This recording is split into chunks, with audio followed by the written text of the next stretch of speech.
Running a brick and mortar shop, a market stall, a showroom, or a service business in the EU, there is a quiet pre-contract disclosure regime governing every single sale you make. And getting it wrong now exposes you to substantial national fines, plus in EU-coordinated enforcement actions against widespread infringements, maximum fines of at least 4% of your annual turnover in the member state concerned. Today, we'll show you exactly what Article 5 of the Consumer Rights Directive requires of your in-store operations, where it lets you off the hook, and what's quietly changing in September 2026 that most retailers haven't even heard about yet.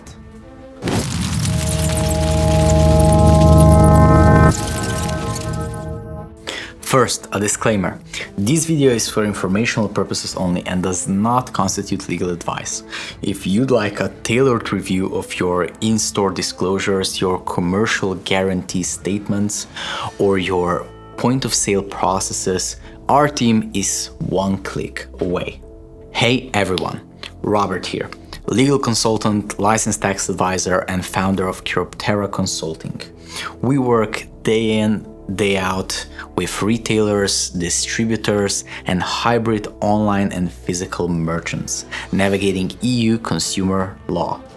And Article 5 is one of the most under-respected and under-audited disclosure regimes in the entire framework. So today, we'll look at it from your side of the counter.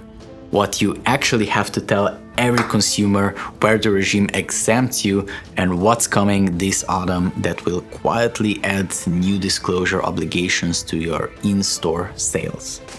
Article 5 of Directive 2011/83, the Consumer Rights Directive, sets the pre-contractual information requirements for on-premises contracts. That means everything you sell from your physical shop, your market stall, your trade fair stand, your salon, your workshop, your showroom, anywhere you normally do business face-to-face with the customer. It's the lighter cousin of Article 6, which governs distant sales and off-premises contracts, and demands far more disclosures. Different rules, different forms, different liabilities, and many retailers running both online and offline channels accidentally apply the wrong checklist to the wrong sale. That's the number one mistake we see, and it costs in two directions. You over-disclose where you don't have to, and you under-disclose where you must. So, what does Article 5 actually require? Before the consumer is bound by the contract, you must provide 8 categories of information in a clear and comprehensible way, and only to the extent the information isn't already apparent from the context. First, the main characteristics of the goods or services, calibrated to the medium and to the product. A smartphone needs more specification disclosure than a head of lettuce. A bespoke piece of furniture needs more than a chocolate bar. The appropriate to the medium wording is your friend here.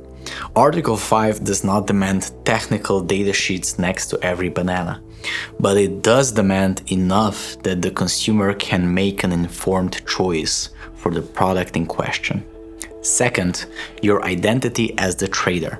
Your trading name, the geographic establishment address, and your telephone number. This is the disclosure most physical retailers handle without thinking, because it's already on the receipt and on the shop front. But if you're a market trader, a pop-up vendor, or a mobile service business, this is where audits find gaps. Get your full identity details visible at the point of sale, on every receipt, and on your commercial guarantee statement if you issue one. Third, the total price including taxes. And where the price can't reasonably be calculated in advance, the way it's calculated plus any delivery, freight, or postal charges. If charges can't reasonably be calculated upfront, you must at least disclose that such charges may be payable. This is where retailers most often slip into unfair commercial practices territory. A price tag without VAT in a B2C context is a violation in itself, and it cross-references straight into the Unfair Commercial Practices Directive 2005/29 as a misleading omission.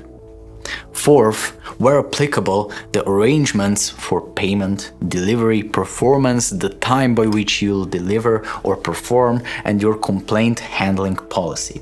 Note the where applicable qualifier. If you sell coffee over the counter, delivery time is meaningless. But if you take a custom order in a furniture showroom, all four elements need to be clear before the consumer commits. Fifth, a reminder of the existence of the legal guarantee of conformity for goods. That's the 2-year minimum statutory liability under the Sales of Goods Directive 2019/771. Plus, where applicable, the existence and conditions of after-sales services and any commercial guarantees you offer. And here's a trap. If you offer a commercial guarantee that triggers a separate set of obligations under Article 17 of the Sales of Goods Directive, which requires the guarantee statement on a durable medium in plain language with specific mandatory content. Many retailers issue guarantee certificates that don't meet Article 17, and that's a regulatory finding waiting to happen. Sixth, the duration of the contract where applicable, or for indefinite or auto-renewing contracts, the conditions for termination. This catches gym memberships, subscription boxes sold in store, service maintenance plans, and any retail relationship that runs beyond a single transaction. And seventh and eighth, where you sell digital content in store. A boxed game on a disc, a software license card, a preloaded device. You must also disclose the functionality of that digital content, including any technical protection measures or digital rights management systems, and any relevant interoperability with hardware and software that you're aware of or could reasonably be expected to be aware of. Now, to a provision that retailers love and legal experts warn about. Article 5, paragraph 3 lets member states not require these disclosures for contracts which involve day-to-day transactions and which are performed immediately at the time of their conclusion. For example, coffee bought and drunk, a loaf of bread, a bus ticket scanned and used, the exemption is genuine. But, and here's the catch, the exemption is optional for member states, it's not automatic. So whether your quick sale is exempt depends on the national transposition where you operate. If you franchise or trade cross-border, you can't assume the same day-to-day rules apply across the EU. Map this country by country before relying on the exemption to skip your in-store disclosure framework. And don't confuse Article 5 paragraph 3 with Article 3 paragraph 4, which is a separate scope level exemption letting member states skip the directive entirely for off-premises contracts where the consumer pays no more than 50 euros. Different regime, different scope, different sales channel, and we see retailers and their advisors mix the two up constantly. Now, to an update most retailers haven't even heard about. Directive EU 2024/825, the Empowering Consumers for the Green Transition Directive, amends both the Unfair Commercial Practices Directive and the Consumer Rights Directive. The headline changes for shop floors sit in the pre-contractual information requirements of Article 5 of the Consumer Rights Directive for in-store sales and Article 6 for distance contracts. Member states had to transpose by 27th of March 2026 and the rules apply from the 27th of September 2026. After that date, your in-store disclosures change in 4 concrete ways. First, where the producer offers a commercial guarantee of durability of more than 2 years for the entire goods at no additional cost and makes that information available to you as the trader, you must disclose the existence and duration of that guarantee before the consumer is bound. Importantly, you are not required to chase the producer for this. The obligation is triggered only when the producer puts the information in your hands. The directive also introduces a new harmonized European label for these guarantees, designed to be displayed prominently, for example, on packaging on the shelf where the goods are placed, or directly next to the product image online. So customers can identify at a glance which product carry an extended producer durability guarantee. Second, for goods with digital elements, for digital content and for digital services where the producer or provider makes the information available to you, you must disclose the minimum period during which they will provide the software updates needed to keep the product in conformity. Note, this is about the duration of update support, not merely whether updates exist. For a smartphone retailer, that means the minimum supported update window has to be on your point of sale information, whenever the manufacturer has supplied it to you, not buried in a manufacturer's PDF online. Third, on reparability, and this is a two-limb obligation, so read carefully. Where the European Union has established a reparability score for the product category, that score must be provided to the consumer before the contract is concluded. Where no EU reparability score exists for the category, you must instead, provided the producer makes the information available to you, supply alternative repair information, the availability, estimated cost, and procedure for ordering spare parts that are necessary to keep the goods in conformity, the availability of repair and maintenance instructions, and any repair restrictions. In practice, one limb or the other will almost always apply. The only escape route is the narrow case where no EU score exists for the category and the producer has not put any of the alternative information in your hands. And even then, the general prohibition in the Unfair Commercial Practices Directive against misleading omissions about reparability still bite. Fourth, alongside these substantive disclosures, the directive introduces a harmonized notice which sits alongside the durability label but serves a different function. The notice is a standardized reminder of the consumer's rights under the legal guarantee of conformity, its existence, its minimum 2-year duration, and a general reference to the possibility that national law may extend it. It is intended to be visible at the point of sale, for example on a poster placed prominently on a shop wall, or by the checkout counter, and online as a general reminder on the trader's website. It is the single most physically obvious change you will see in compliant shops from the autumn of 2026. One more piece you need to know about. The Commission has now adopted Implementing Regulation EU 2025/1960 of the 25th of September 2025, which fixes the exact design and content of both the harmonized notice and the harmonized label, and which applies from the same date, the 27th of September 2026. This is a real shift, especially for white goods retailers, electronics shops, furniture chains, and anyone selling smartphones, laptops, or connected appliances in store. If your point of sale signage, product labels, harmonized notice, display, and staff scripts are not getting redrafted between now and September, you will be on the wrong side of an enforcement priority that the Commission has repeatedly identified through its new consumer agenda and successive consumer protection cooperation sweeps on greenwashing and circularity claims as a focus area for the green transition. One more thing retailers constantly underestimate: the penalty regime.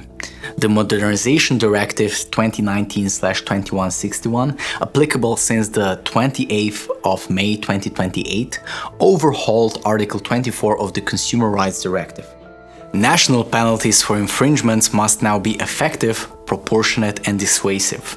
And for widespread infringements or widespread infringements with a union dimension under the Consumers Protection Cooperation Regulation, member states must ensure maximum fines of at least 4% of the trader's annual turnover in the member states concerned, or where turnover information isn't available, at least 2 million euros.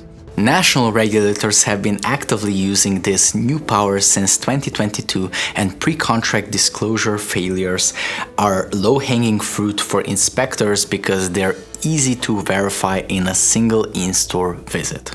So what does a defensible setup actually look like for a retailer? Point of sale disclosure calibrated by product categories so high complexity goods get richer disclosures and simple commodity sales stay efficient. Receipt and invoice templates that capture trader identity, total price including tax and the legal guarantee reminder by default. Commercial guarantee statements drafted to comply with Article 17 of the Sales of Goods Directive on a durable medium, in plain language with the mandatory content. A compliance handling policy displayed visibly at the till and on every receipt. A jurisdiction by jurisdiction map of where the day-to-day exemption applies and where it doesn't. A roadmap for the September 2026 amendments, extended producer durability guarantees and the new harmonized label, minimum software update periods, reparability scores, or in their absence, full spare parts and repair information, plus the harmonized notice on the legal guarantee of conformity.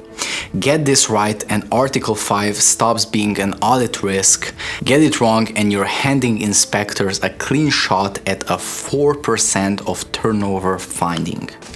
Quick recap for retailers. Article 5 of the Consumer Rights Directive applies to every on-premises sale you make. Different and lighter than Article 6 for distant sales, but real. 8 categories of disclosure. Main characteristics, trader identity, total price with tax, payment and delivery arrangements, the legal guarantee reminder plus any commercial guarantees, contract duration and digital content functionality, and interoperability where relevant. The day-to-day exemption is optional for member states, so check before you rely on it. The Empowering Consumers Directive adds new disclosures on extended producer durability guarantees, minimum software update periods, reparability, score or alternative repair information, plus a harmonized notice on the legal guarantee of conformity. All applicable from the 27th of September 2026. And penalties for widespread infringements now run up to 4% of your annual turnover under the post-2022 enforcement regime. This is a compliance topic to fix before the inspector walks in, and not after. Pre-contract disclosure looks like fine print. It's actually one of the highest leverage compliance fixes a retailer can make. Low effort once it's set up, and it neutralizes an entire category of regulatory exposure. The retailers we see thrive in this framework treat point-of-sale disclosures as part of the customer experience, not as overhead.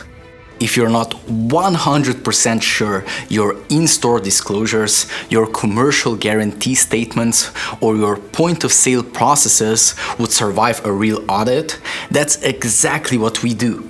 Book a free 30-minute, no-strings-attached consultation through the link in the description below, and we'll walk through your specific risk points. Hit like, share this with your store management or operations team, and subscribe for more compliance insights for retailers and cross-border merchants. Thanks for watching, and remember, compliance with the law prevents the flaw. Till next time.